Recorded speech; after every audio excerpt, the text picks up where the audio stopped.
Welcome to Eye on the Illini. This is Mike Kegley here with Brad Sturdy, Kendrick Prince. Probably be a fired up podcast, although, in fairness, this is a game that is happening in December, so we can't get too freaked out about it. Brad, what are your thoughts? I mean, it's a disappointing loss because they look like they had kind of turned a corner a little bit against Arkansas, but at the end of the day, they're just not they're still young, and they played like a young team down the stretch. I thought the physicality of this game gave them trouble again. That's the games that have given them difficulty have been games when the other team is very physical. And then the other side of it is I feel like you can't shoot. Take out KJ shooting 6 for 10. Everybody else is 3 for 24. You can't shoot that poorly. You can't, and a lot of those shots. I mean, Humrickhouse, Boswell, Riley, wide open shots. I mean, just wide open shots. You got to make them. And then the other side is they miss shots at the rim. Boswell missed a layup late. I'm not picking on him, but those are shots you got to make. If you don't make them, you're probably going to lose on the road. So, and I think the offense lost this game. The defense was not great, especially in overtime. But for the most of the game, the defense was actually okay. But it was in overtime they fell apart, and the offense needed to score more than 56 points. Well, a couple of things for me. The game matters to me, Mike. Sorry if it's in November, or excuse me if it's in December. Brad, I love you, man, but I disagree with you. Can't guard. They got exposed. 2 or 3 guys that got exposed tonight. Northwestern, they purposely went at them to attack them. And I don't know what the answer is. I'm not going to sit here and bash anybody because, a lot of people are frustrated. But when you give up 70 points, which is not bad to me in Big Ten basketball. It's not. You should have won the game. They didn't shoot the ball well tonight. One thing that I guess that scares me, concerns me, is Ben Humrickhouse. I know, Brad, you and I both know how good he is in pick and roll and all those things, but at Illinois, he's just a stand-up guy in the corner who can shoot threes. I think he adds more value than that, but that's not what they want him to do right now. I just look at it from a defensive standpoint, and I look at the scouting. This was a tailor-made scouting report to pass to every coach in the Big Ten because what I saw tonight, I saw guys get exposed because they couldn't guard, and no matter how tall, how small, or what they did, it just didn't work. I mean, you're right. They have to make shots. That's the ultimate, at the end of the day, they put the ball in the basket. You cannot – they hold Northwestern to 4 of 21 from 3, and which is horrible, and you still lost. And then you go 9 for 34, and Ben Humrickhouse is 1 of 9. That's not going to get it done. Then you shoot 37% from the game. It's ugly. There's nothing great about this game. And I think it's a bad loss because when Purdue lost at Penn State last night, you got to win these games. And I don't care if Northwestern fans get mad. Illinois is a better basketball team. Well, I will say one thing, and this is where Brad and I coach differently and Brad's been way more successful than me, so we can't really argue on that. But I've always told my 3-point shooters, you go 0 for 3 in the first half, I'm probably going to go to another guy. And then if you're 0 for 3 in the second half, I'm going to get you out there again. And if you go 0 for 4, you're probably not going to go 0 for 5. Just depends on when the ball goes out of bounds. But I thought Morez, was one that was more active. But I think more importantly, like Martinelli, he's a guy you love to hate. You love him if he's on your team. You hate him if he's on the other team. And Illinois has historically struggled with guys like that because he's willing to do whatever. He'll knock Morez down, and they aren't going to call a foul. He'll do something else again, and he's a tough dude. And Illinois it just seems like not to know how to respond to a guy like that. And it's clear that Martinelli didn't want to lose this game. And I think sometimes, the intensity of an older player like that is something that's hard, at least early in the season, for freshmen to match. Yeah, I think you're right. I think you're right, Mike. I think that he's a little bit tougher. But, I think sometimes I don't know why and I don't want to go here, but we look at Martinelli and Barnheiser and we just think they're not good at basketball. Those both guys are scoring over 20 points a game. And They don't we look all know like. why people think that, Brad. I know What? but Yeah. I do. yeah, but you know what I'm saying. They score 20 points a game, and so they're good players. I thought they did a really good job on Martinelli for most till the end of the game in overtime, and then they got exposed. But at the end of the day, you only scored 56 points in regulation, and you can't win scoring 56 points in regulation with this team.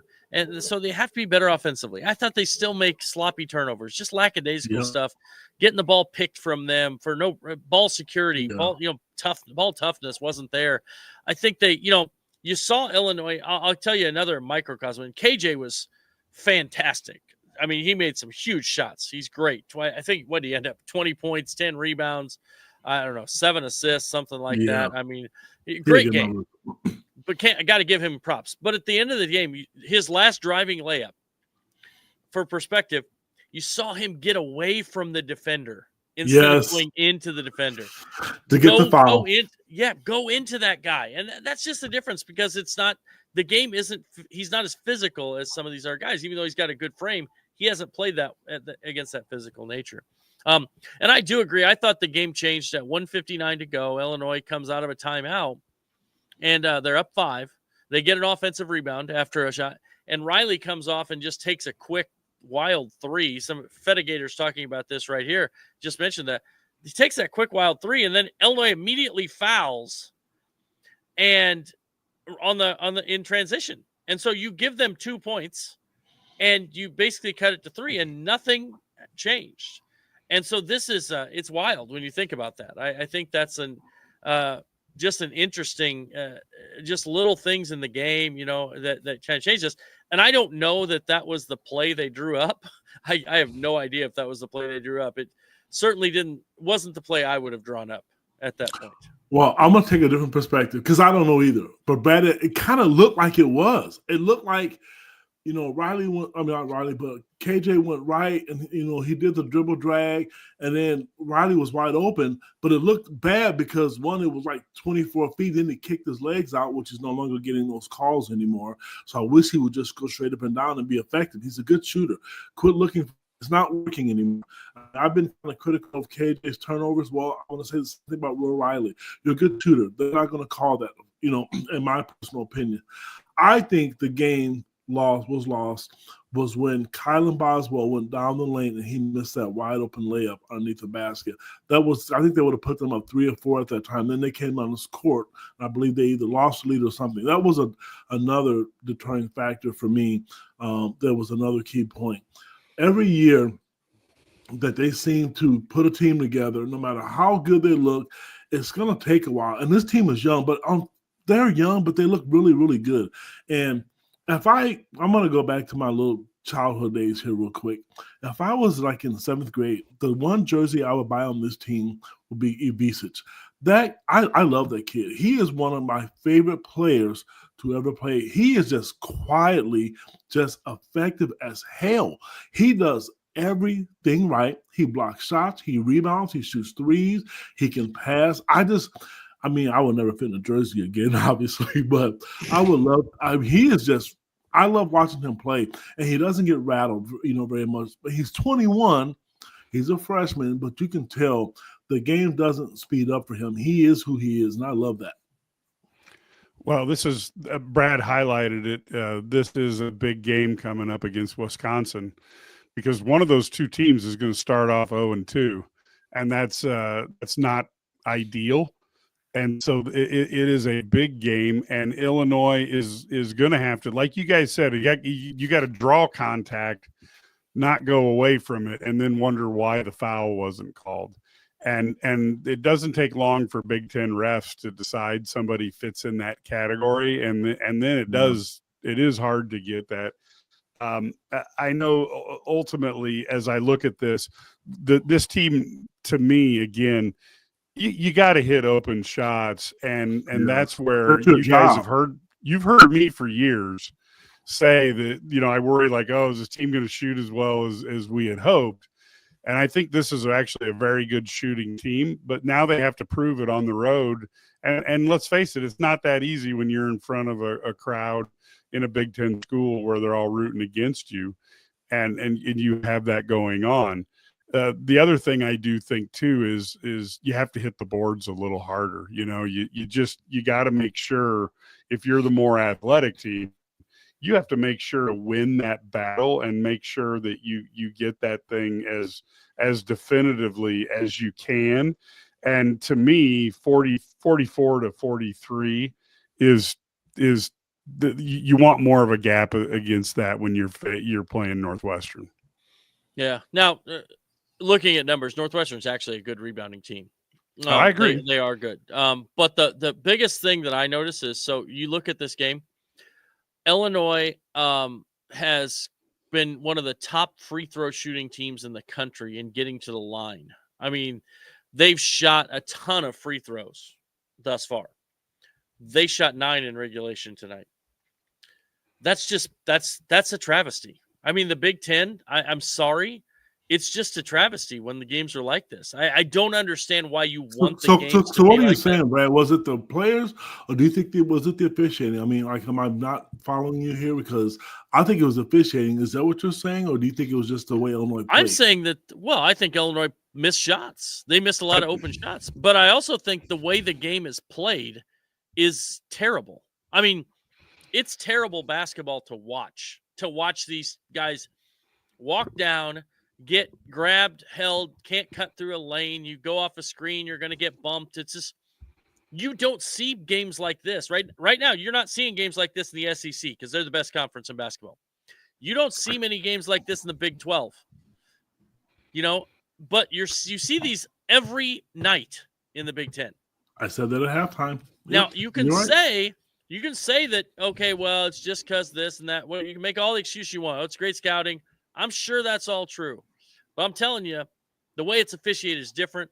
Back when the ACC, those Duke, Carolina, back when they were good, the ACC sucks now too, so they're going to have games like this too.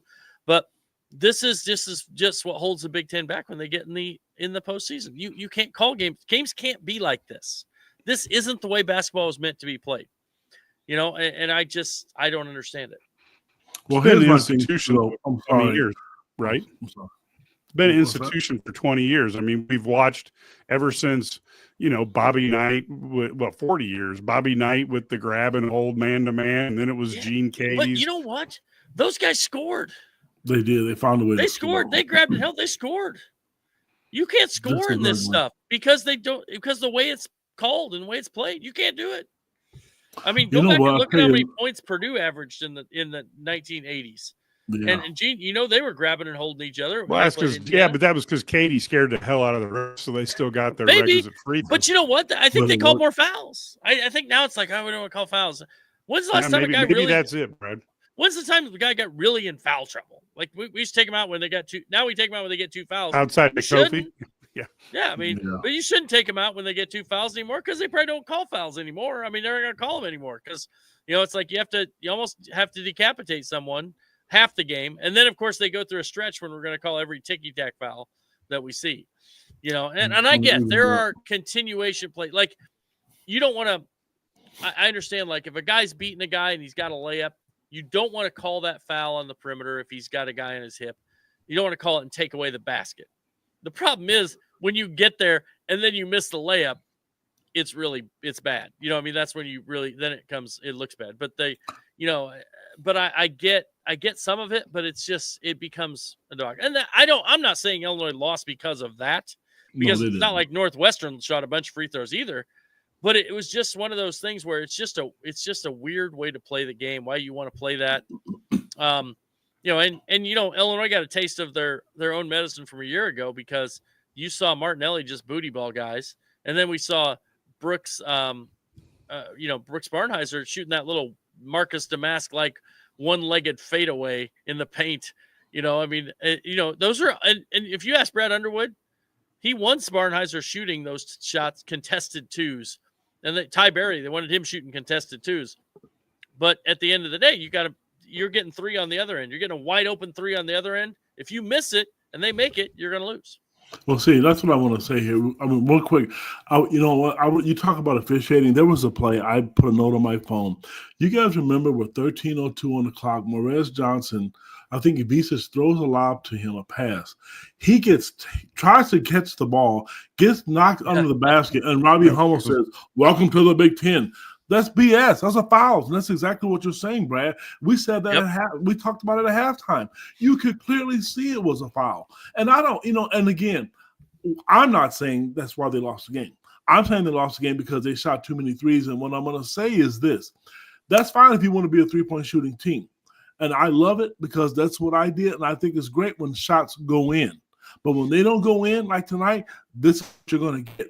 So you have to, in my opinion, have another way to score or to get guys baskets because you're not going to shoot the way you shot against Arkansas every night. I'm sorry, you're not going to. And I can damn well bet you Wisconsin is going to do the same thing. They saw the same playbook that Northwestern just used, and they're going to do the same thing. Doesn't matter if it's at home or not. It's irrelevant. You got to make shots, and if you're not making them, you better get to line and make free throws or find a way to score points because teams are going to do it. And for all those people out there listening, we're not saying Illinois lost the game because of it. Brad, I don't know if you've ever been told this or not, but I mentioned it at halftime. I've talked to a number of recruits that don't want to play in the Big Ten for that reason. You talk about the NBA, and you look at all the past NBA and successful guards and stuff, they didn't come from the Big Ten. Because you're not allowed to showcase your talent because there's nothing but a grab fest and it's too physical. The game shouldn't be played that way. Keith Kimball's a great official. I saw him officiate tons of games in non-conference, and today he swallowed his whistle. It just makes no sense to me. It's not pretty, and they're not going to change it. Coach Underwood thinks it's all coaching and scouting. Maybe it is, but whatever it is, it wasn't pretty tonight. I didn't like that. Well, and look, and I want to be real clear. I don't put this at the feet of the referees caused Illinois to lose. I put this in the feet of the referees make the game crappy to watch, and I'm sure the players think it's crappy to play at times when you don't know what's going to be called. But again, to me, I just would rather watch the guys get to use their talent, and I go back to me, the reason I prefer college hockey over NHL is college hockey is speed, and they let the players play, and you don't have one or two goons on every team who go out there and try to, and knock the talented players around so they can't use their skills. So again, Ked, we've talked about this before. I've had the same experience down here in Dallas. People are like, yeah, I don't want to go play. And and it's funny because they don't know me, but they're like, I don't want to go play in the WWE. So, the Big Ten has a reputation for that. And that goes down to whoever is supervising the referees because the referees do what they're told. If they're told to do this or do that and you want to get a job, you have to do it. So to me, this is something under the control of the league, either through the league itself or through the supervisor that they are empowering, and somebody ought to shake him by the head and go, by the neck and say, come on, man, make this thing watchable, because 5.1 million people who watched Illinois play Arkansas, they don't want to watch Illinois get grabbed and clutched and fouled, or anybody for that matter. But in the end, you got to figure out how to play through that. In Illinois, these guys are young and they're going to get a lesson on Tuesday night, right? It's not going to get any easier. Yeah, the one thing I'll say is I don't know that Wisconsin has those guys at those two positions. Right. Kanje's physical, but you're going to put a smaller. He's not a power forward, right?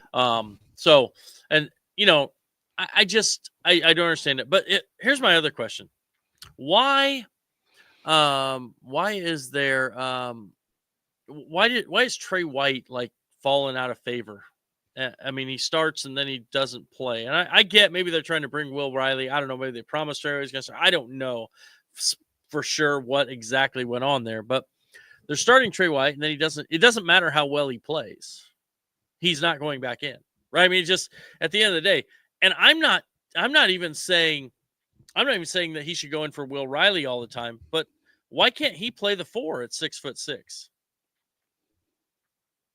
Why can't he play 4? He would have been a better matchup for Martinelli than, everyone, Morez maybe, yes, But with Merez, you're putting another freshman out there. So I don't know. It doesn't make a lot of sense to me. I would give Trey White a chance to play the 4 more and use the smaller guards. Ked, you're muted. Please forgive me. It's tough because I would have much rather tonight, if it was me coaching, Merez would have played. Merez played a total, I believe, 12 minutes, 5 rebounds, and he was a productive. I think from a defensive standpoint, and Brad has done a good job because Mike and I both like seeing him and Ivica play together. He would have been the guy to me in the last 10 minutes of the game. If Ben was going to go 1 for 9, and they were picking on him, okay? Ray Charles could see that. I'm really sorry, and Stevie Wonder could clearly see they were attacking him. Merez is big enough to where he may have been strong enough to where those shots wouldn't have worked. And coach put him in, then he put him back out in 15 seconds. And I'm telling you, and everybody's going to do it to him until he can learn how to play defense or to be effective. And he tried. I felt bad because he was frustrated, but it was clearly obvious. And I just think Merez has gotten better. He scored 6 points. And another guy, Brad, you talk about Trey White. You're right. I don't think he was that bad tonight. And I'm gonna tell you another guy. Can you imagine if Draymond Gibbs Longhorn and Kylan Boswell were both guarding the ball? Kylan does a great job, and Draymond does a good job of guarding the ball. They made it tough. And so, I mean, whatever it takes to win a game, I would do anything, whether if I had to play zone, play with 4 people, play with 2 people, play with one dude with 1 leg. It doesn't matter. Win the game. And then you fix whatever you need to fix later, because they need to make adjustments, because to me in the second half, Northwestern knew what they were going to do, and if they don't make adjustments and if Ben's not making shots, they're going to continue to do it to him. Well, what I do like about what happened this time is I think Northwestern did dictate, and I think that's a great opportunity for coach to say, okay, we were trying to react to them versus going back and doing what we need to do. But the more when I think about this, though, despite everything that people are concerned about, if they make threes the way they're capable of, they win this game. And so some of this goes back to, they basically gave up 56 points, and they didn't win the game, and that that goes back to shooting. I mean, I'm like, if Brett Bielema lost a game that went into overtime and it was tied up at 13, you're going to yell at the defense. You're going to say, we got to do a little more on offense. Yeah. And exactly. And that's what I was saying. Northwestern scored 56 points in regulation on 63 possessions. That's 0.888 points per possession. That's not good. That's not bad defense. And I know that the matchups, they got some points late, but overall, that's not bad defense. The problem was the offense became, they were up 46-36 with a little over 10 minutes to go, scored 10 points in the last 10 minutes. They scored 10 points in the last 10 minutes. They didn't turn the corner. They didn't get in the paint. Northwestern's getting paint touches. Illinois got no paint touches down the stretch. They stopped getting in the lane and kicking out there. And KJ made some. I'm not going to say he didn't, right. But you have to get in the paint. And some of that is, I get it, they're physically not strong enough. And I don't even think Ivica is strong enough. I mean, because they pushed him off the blocks every time, Brad. I mean, yeah, he the did. First half, they pushed him out, and I thought this is going to be a long night. Because thank God he can make 3-pointers, because you're right. They took him right off the blocks, and he was not effective down there. Yep. No, and I agree. I think the only guy who's probably strong enough right now is Boswell, but he's 6 foot tall. You know what I mean? So it's a tough thing. So I don't know. That's I just don't I didn't understand that kind of why they did that. They just didn't do a good job there. And I get it. I know there's a lot of, everybody wants Merez Johnson to play more. I get it. He's good. And I'm going to call back to some things that I used to have when I coached. Sometimes, when guys look great in their role, they look great in their role. That doesn't mean they're always going to look great in a larger role. Like the backup quarterback. Yeah, I mean, it is. And so this guy's still a freshman. He does some great things, but his best role is being an active guy on defense and running forward. Now, I'm not saying that you couldn't have subbed him in to play defense at the end of the game and do things like that, use him more. But I think sometimes we when a guy's effective in his role, allow him to be effective in his role. And that's where we kind of, struggle. And, Mike and I disagree on the shooting thing either. I mean, back when I coach, like, if you have good shooters, they're going to make shots. Like, if I missed, I once had a game, I went 3 for 15 in the first half, and I went 15 for 20 in the second half as a shooter, because I knew I was going to make it. And I get there, and you just go and you start making everything. So this is, I'm like, let guys play. Shooters are going to play. If they're a good shooter, they're going to make shots eventually. It didn't happen for Rickhouse tonight. It didn't happen for Boswell. And didn't happen for, well, any of them but KJ. But I do think, like, sometimes it's, and also they have to play through these situations. They have to play through tough situations on the road in a physical game. This is a learning thing. And I know everybody wants to win every game. We're worried that this is going to be, you're not going to win the Big Ten now, whatever. I get it. But at the same time, this team is going to be better in March than they are now. It's still December. We knew this going in. It's going to be tough. And you're going to have growing pains. You're going to have games when you look good, games when you don't look so good. Arkansas looked great. Tonight was not. So, to me, be honest with you, I don't know about you guys. I don't care if they win the Big Ten. I really don't. I've seen enough celebrations. I want to get to the Final Four, try to win a national championship. That's what I want. Well, it is going to happen or not, I don't know. The three-point shooting to me is like, I'm just saying to you, is just the shooting. The lack of shooting is just, well, not lack of shooting, when shots aren't falling. That's a concern for me. Yeah, and look, I go back and I get it, because I always had a theory, though, that I always, in my mind, I'm like, okay, guy goes 1 for 5 and 1 for 6 from the three, and that's about all he's going to play, and I admit that's antiquated coaching. So and I don't have any state titles like Brad does. So, well, I think the other hard thing about this is that when it's a very physical game and you're not allowed to go to the basket, because if you go to the basket, you could have your head taken off for no call. You weren't rewarded with free throws for attacking the basket. Not at all. Don't you remember Terrence Shannon, who's the Mr. Free Throw Rate last year? He couldn't get to the line at Northwestern last year when he came back. Right? No, I'm with you. So when you go and they don't foul, it's very difficult not to begin settling for threes. It's very difficult to not get paint touches. But I think the other part about it is they have to drive and get in the paint and then move the ball. So I think that's part of it too. Get in the paint and then kick out. So like there over here, like I do think we have a comment here about running end of game offense up 4 with 2 minutes left was a decision too. I wish they would have ran end of the game offense after they got the offensive rebound up by 5 with the ball. But they ran a quick shot for Will Riley off 24 feet going to his line. Evidently that was the design play. I don't know. But the first time they ran just dribbled out at half court and then had to run late shot clock, take a bad shot, whatever. That was I didn't like that. I thought you keep playing. But once you get the rebound, then take a better shot. I mean, if you're going to take a shot early in the shot clock, take a good one. If you get a good one, take it. But if you're not going to but you have to run offense. And I think that's where we get we get bogged down, and they just kind of stand and it just, Northwestern was switching every ball screen. You knew what they were going to do. Get a matchup you want, just like Northwestern did to Illinois. Get the matchup you want. Whoever you wanted KJ going against, get him on him. Or Will Riley, if you want him attacking, whatever. Set it up with that ball screen if they're going to switch it. And it really would have been, I don't know why they didn't do that. They didn't make that adjustment. Yeah, we've seen that. The highlight of that was LeBron back in 2016, whatever, when they would they would set him up against Curry, in the finals and let LeBron drive. And I do think that that was definitely an opportunity for Illinois.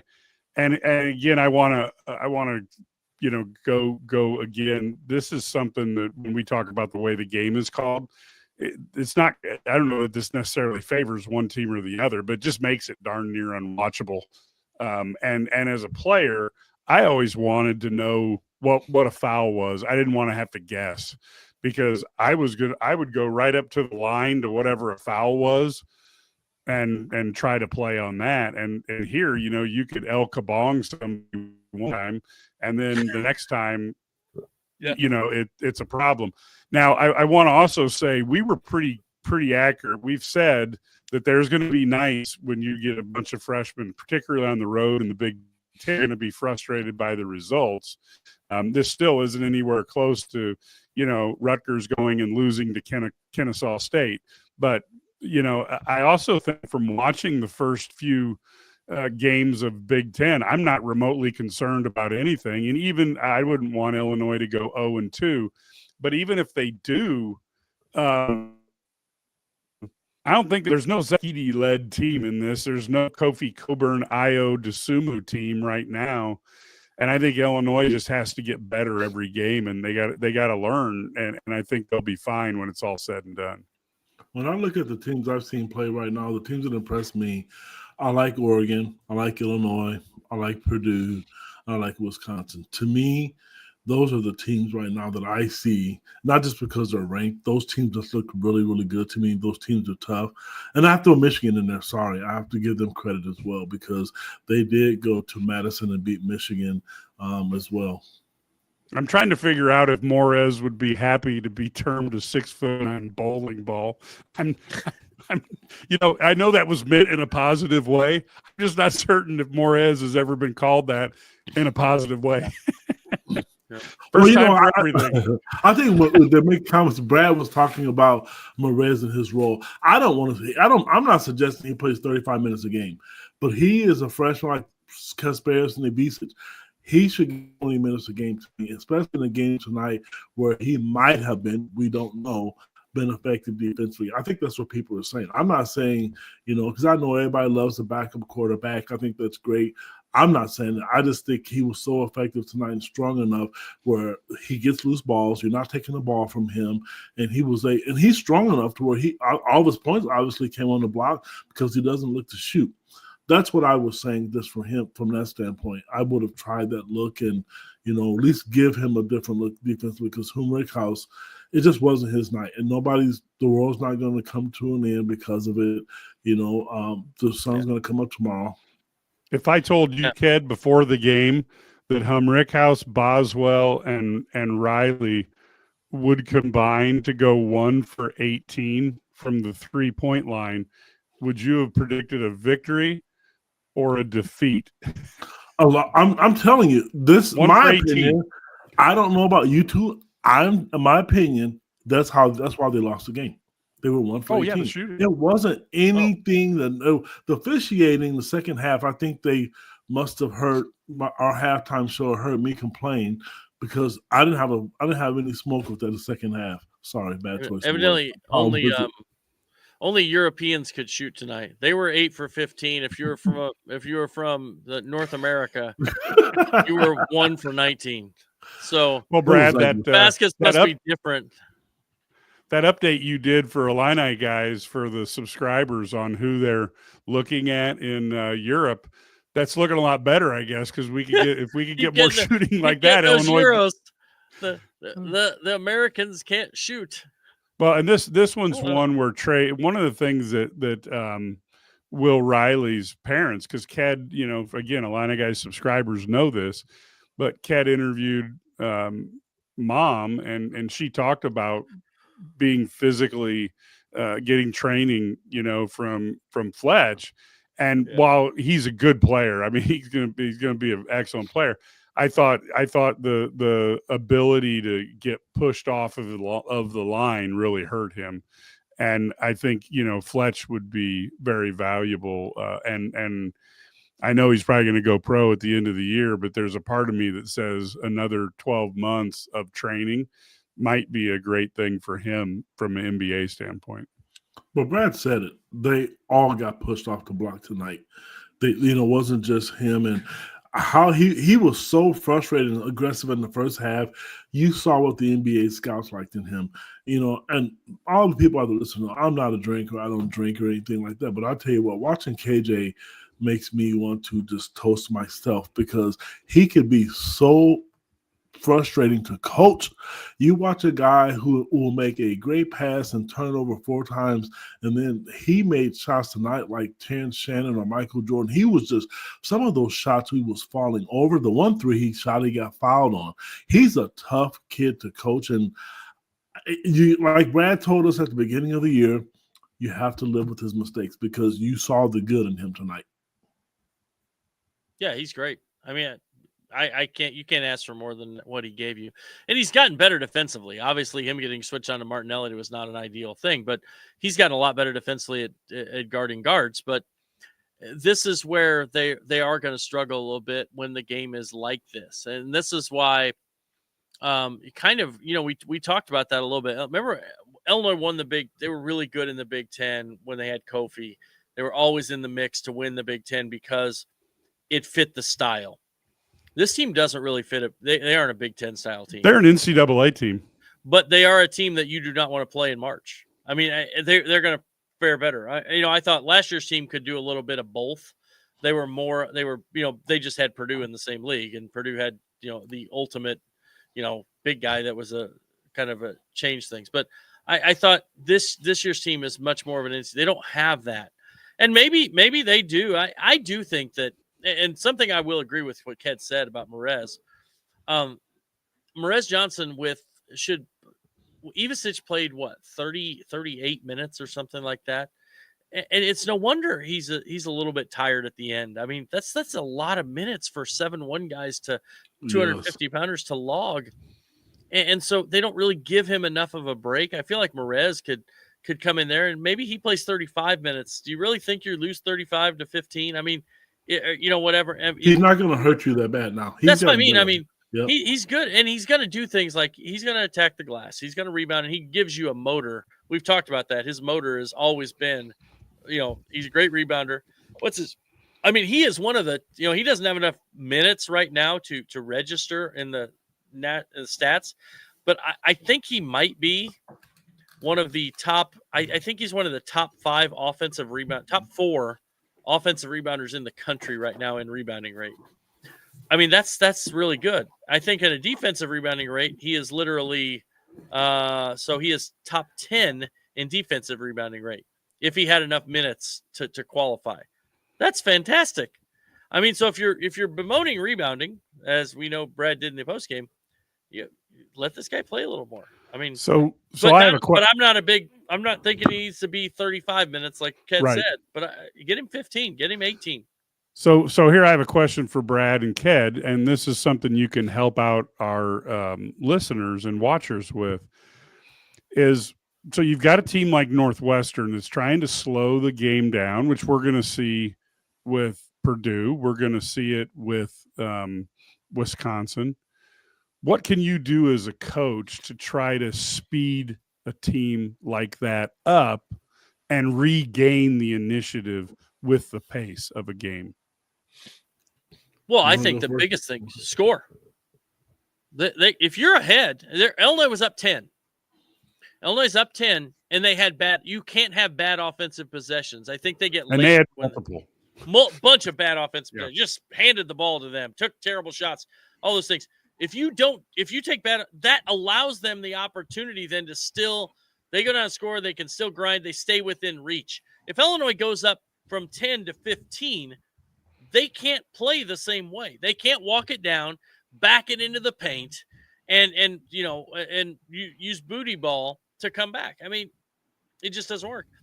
Now, I will say, I thought Northwestern actually pushed the ball because they got turnovers. They did. When they got the turnover, they did use it that way. You're correct. That's what they did. So they had, they only had 7 points off turnovers, but that was more than Illinois had. Illinois had 4 points off turnovers. So it's a little bit more, but you saw them get out in transition. I mean, Illinois had, They had 2 fast break points in this game. And that was one of the things Brad talked about. We weren't going to have that this year. They weren't going to have a Terrence Shannon who can get out and, get those fast break points and do those things. And that's where I think that, they don't have that kind of bailout yet. They haven't figured out what's my bailout on offense when we shoot 9 for 34 from 3 when, everybody but KJ shoots 3 for 24 from 3. So, and all people from North America shoot 1 for 19. So, that they don't have kind of the equalizer for that at this point. Well, here's my answer to your coaching question, Mike. You're right. They're up by 10 points. How did you get up by 10? By running the basketball. You let Northwestern dictate the tempo, and that's not how you got the lead. And I don't understand that. If you look on the sideline, you could see Brad waving his arms, push the ball. As soon as the lead got cut to 6, 7, or 8, you saw Kylan Boswell standing at half court and wait till the shot clock runs down. That's how you avoid that. My opinion as a coach, I will never, ever let a team dictate what I want to do. I will always dictate tempo defensively. My philosophy is this: if a team throws a box of 1-3-2, 2-2-1, 1-1-3-1, you have to have offensive and defensive sets to make them pay for it. Illinois is a running basketball team, and they let Northwestern in the second half dictate that. And another thing Brad talked about, which is right. If you're up by 15, guess what? That rim gets a little bit smaller, because now you're stacking up shots that you don't want to shoot because you're down by 15. Then you look up at the clock, you think, oh my gosh, is this to go in the game? We got to score. That's why I don't let them do that. When I saw Kylan slow the ball down, I knew then, I'm thinking, there's no way. This is where the youth of this team sets in. Because if it's me, you put your foot on the gas and you continue to attack. That's what got you the lead. That's what my philosophy will be. Yeah. Yeah, I agree. So you go back and look at the play-by-play. Illinois was up 10 and had the ball with 9:48 to play.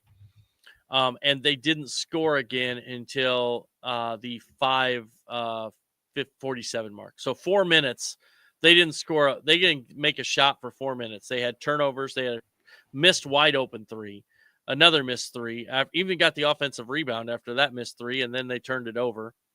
Then they get the ball back. They miss a inside shot. Riley missed a layup. They had Ivasic got his 3-pointer blocked. They missed the dunk, but then they come down and Ivasic turns it over, and then they get the and one at the other end. Or 2 shot. I guess it was and one. Yeah. So then you go down, and then you've got another missed wide open 3. Then they come to, it's crazy. Then Boswell had that wide open 3 from the corner that hit everything and rolled around and went out. They get it back, and then he missed a bad 3. I thought, and then you go through, and then KJ finally hits a 3, but it was, and then we finally get him Rickhouse making a 3, and you think, well, we're okay, 5:12 to go, you're up 6, you're in a good spot, but again, unable to kind of close it out, unable to. Well, he goes 0 for 3 from that point, because that 3, which made him 1 for 6, which I thought, okay, that was nothing but bottom of the net. That takes some guts. Didn't you think, like, okay, now he's got it. Now he's going to make the next one. But then I thought, they're up 5, and they have the ball with 30-second timeout, 2:05 to play. You're up 5. You come out of a timeout. There's 14 seconds on the shot clock, and you take a wild 3 6 seconds later.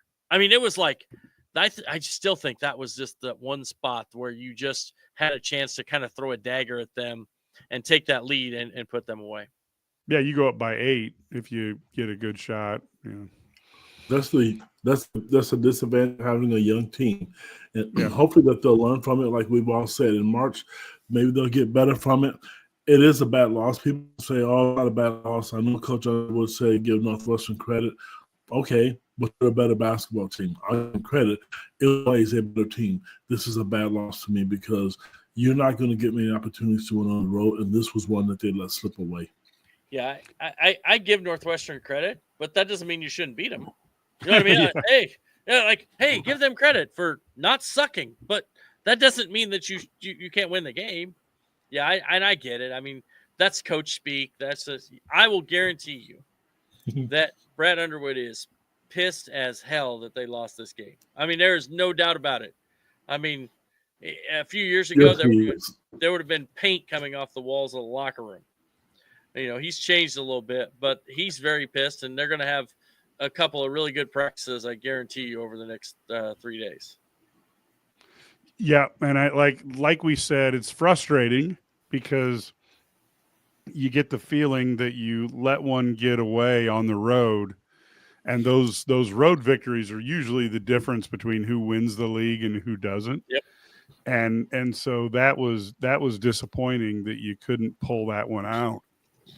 At the same time, we also knew that they were going to play like freshmen because many of them are freshmen. I thought they handled it pretty well, though. I mean, to be freshmen, I'm not sold on Robbie Hummel. I'm really sorry. We all have our favorites. He brags about how good they are, and they are.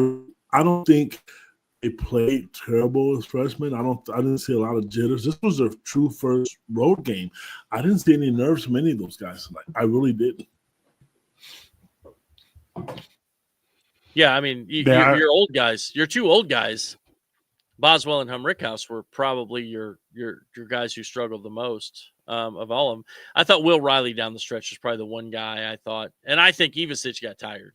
That would be my take. I thought Ivasic got tired, and I thought because you're basically, you have Ivasic, and you're having him set those high ball screens all game long, then run down and play defense in the paint, battle against a physical guy like Nicholson, and then you're going to run. He's got to shoot, he's got to do all these things for 38 minutes. I think he gets tired. So I thought he was fine. I didn't think it was his best game, but I thought he was okay. And he's going to have his numbers are solid. But I thought, Will Riley, I thought first half was huge. And then I thought in the second half, he maybe got a little bit shot happy. And I wonder, here's my one thing about Will tonight. Did he see KJ making plays and start thinking, I got to go make a play? I mean, it kind of looked like it didn't. It kind of looked like it. It's like he came back. Oh, KJ, man, I got to show. It's like because I wonder. And I said this, and I probably shouldn't say this, but I do wonder sometimes whether they are really thinking about like the NBA draft even while they're playing. I wonder because I just don't know who's the guy on this team. I think Morez might be the one guy on this team. I think Ty Rodgers was that guy. Who's the guy who cares only about winning the game? Like, I mean, I'm going to do whatever I can to win this game. Like, if it means I got to dive on the floor, if it means I got to do this, that. I didn't see that same edge tonight.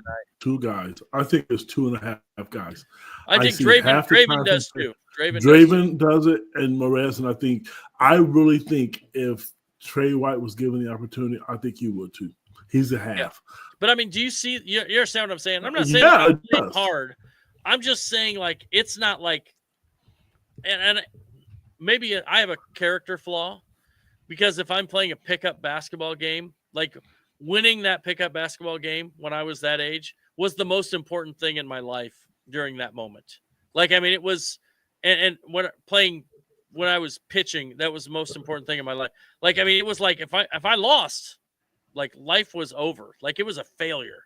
And I understand that's not a great way to be. But that competitiveness, do you see those competitive juices from these guys at this point? And some of that's being young.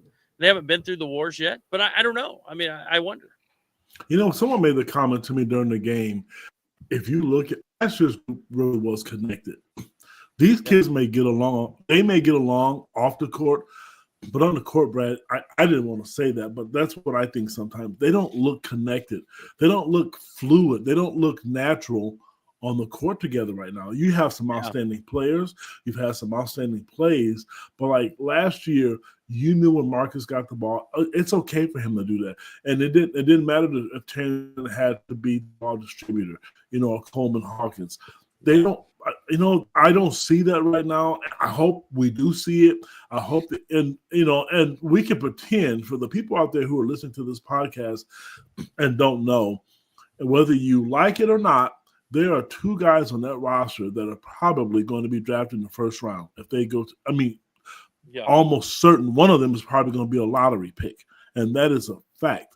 And no matter what draft board you look at, they're all over it. So I'm not saying that's why. I hope that's not why.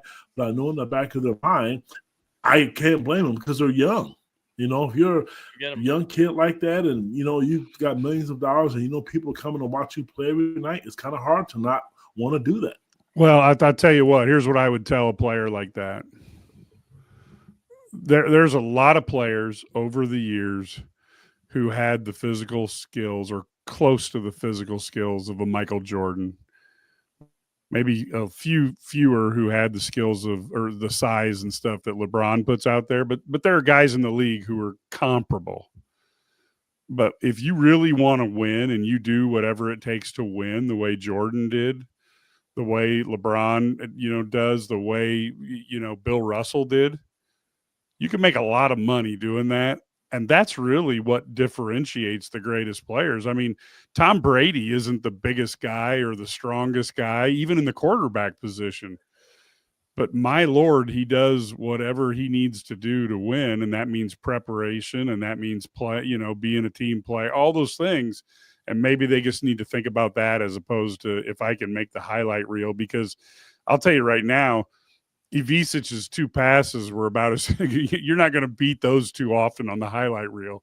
And so, but looking at that, I don't think guys nowadays really understand what being a team player can do for you from a dollar standpoint in these leagues, because again, I'm not trying to be this way, but there's a lot of talented guys in the NBA and there's a lot of talented guys in the NFL, but it's the ones who are the got the right mental attitude that are the great ones. There's also a lot of talented guys that aren't, right? Yeah, exactly. I think that's your point, right? I mean, there's a lot of that to it. Yeah, I the one thing I would say is I totally agree with you. They have to find that edge. Rarely do 18, 19-year-old guys have that. There are a few guys that do, but they learn it. And last year's team was old, so they're not going to be the same team. And last year's team lost at Northwestern, right? I mean, yeah, and like I said, folks, we aren't panicking. It's just this was one of those games that you could see. Just all you had to do is just reach out and grab it, and they just couldn't do it. And that's part of why Underwood likes old teams, right? Yep. Because he likes a little less stress. And what's ironic is Underwood's like a terror in the Big Ten since he's got here, except at Northwestern. Yeah, of all places. Yeah. Oh no, it's crazy, isn't it? Chicago's Big Ten team. Yep, and I don't think they're bad. I mean, this wasn't like I think Northwestern's fine. I think Illinois just has to figure out how to handle physicality that they're going to get from Wisconsin. In slower. And you're not going to get the calls. So you have to come into that game thinking, you know what, I'm going to initiate contact, and I'll probably get the charge for it. You know what I mean? You just got to, because if you start doing this thing where you start leaning backwards and then on top of that, then you start looking at the ref like, why didn't you call that? Then you get caught in the Coleman-Hawkins paradox, and that's just that's what KJ did. I mean, that's what Brad and I were talking about. That's what he did early on.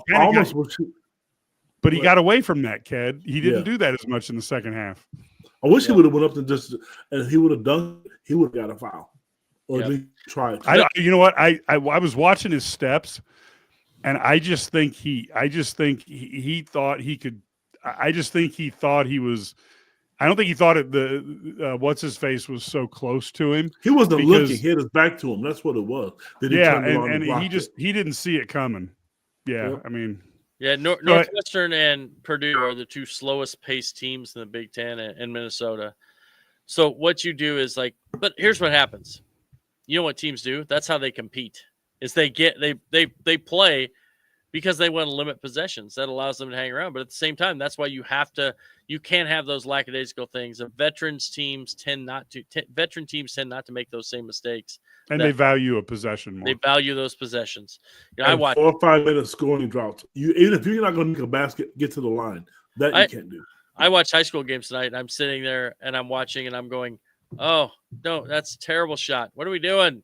Quit dribbling. Pass the ball." It's the same thing. And I think it's so hard to watch when they don't value possessions and value the ball. And that's, I think Illinois doesn't. They're not quite where they need to be in that regard. Final thoughts from each one of you, and then we'll wrap this up so that people can get to bed and get all rested up for the SEC and the Big 12 and the Big 10 championship games tomorrow. Brad? Well, my final thoughts is, so you remember how I tell what I said was the key point in that game? just got a text from a college assistant coach, not at Illinois, who texted me and said that 3 was the turning point in the game. So I'm not as dumb as I appear. So, but no, I think this is just one game. It's just one game. You got to find a way next time to you got to find a way to beat Wisconsin. That's the next game, next man up type thing. You play it one game at a time. You're going to have some bad losses. We said that. And that's the way, you got to just build yourself and keep improving and being able to win these close games because you're going to have a bunch of them. To me, tomorrow is a lecture day. Don't get a basketball, don't put a ball in their hands, get the film. One time people are really critical. Coach Underwood calling timeouts or not drawing up plays. They drew up a really, really good play tonight where Will Riley could have went up and dunked it, tried to reverse it and missed it. Those are things that you need to convert on. I want to see them get better. That's the biggest thing because the talent is there. There's nothing you can do about the Northwestern loss over. Get the iPads out. Give the players their individual highlights and lowlights, low points of the game. Figure it out, and then go back to the drawing board. And one of the things Coach Underwood talks about for those people who are listening, he admitted that they're kind of getting soft in the rebounding department. I think he's going to make some changes with that. So he didn't like the offensive rebounding production, so maybe you'll see a little bit tougher team on Wednesday. But next game up, you can't go 0-2, especially because it's at home. If you want to have any aspirations of finishing in the upper half of the Big Ten, top 3 or 4, you can't lose at home.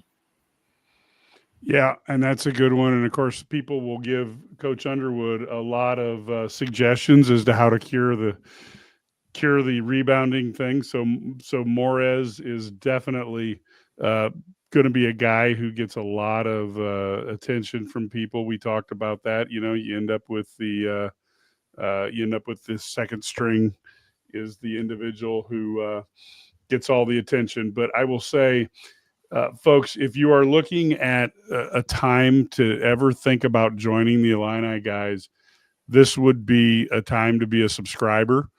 We have just until Sunday, so you got to hurry up and get it. But there is a deal where you do the normal $100 and you get a free Illini guys tumbler.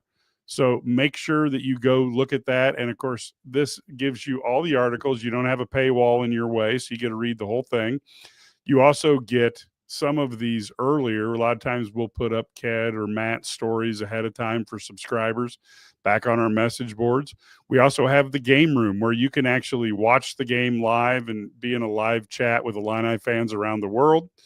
And the message boards are so good because not only can you talk with Illini fans across the world, but you can ask Matt, Ked, Brad, Larry, myself about things we do and say or write and get a conversation going. It's not like being a newspaper subscriber where you just read what they say and move on with your day. I think it really does change things up a little bit, and I would encourage you to go ahead and look at this. $99 a year, and you get a free tumbler. This is the perfect time. And if you know a good Illini fan, you're looking for a gift to get them, what could you possibly get them better than this? I don't think anything. So we'd love to have you do that. And, of course, you can subscribe to all of our podcasts. I Own the Illini, Illini Guys Sports Spectacular, Big Sports Radio, My Heat Checks and Hail Marys, Ked's Recruiting Roundup. You can get those on your favorite podcast distributor. And, of course, you can go to the IlliniGuys.com YouTube channel.